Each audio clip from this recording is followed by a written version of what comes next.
बिस्मिल्लाहिर्रहमानिर्रहीम।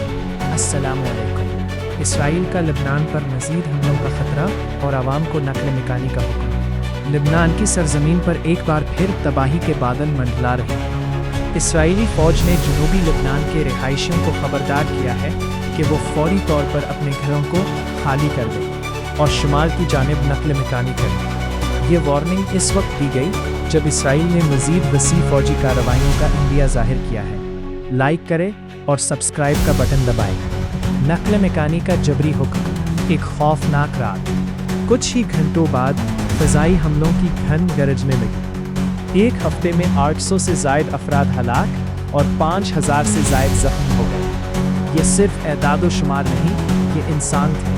माँओं के बेटे, बच्चों के बाप, बहनों के भाई। बेघर होने का दर्द।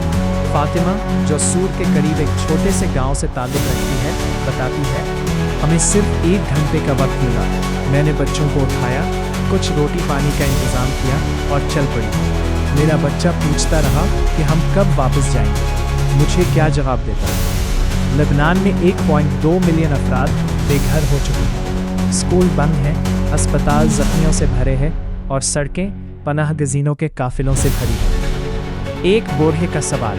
अब्दुल्ला 84 साल के हैं।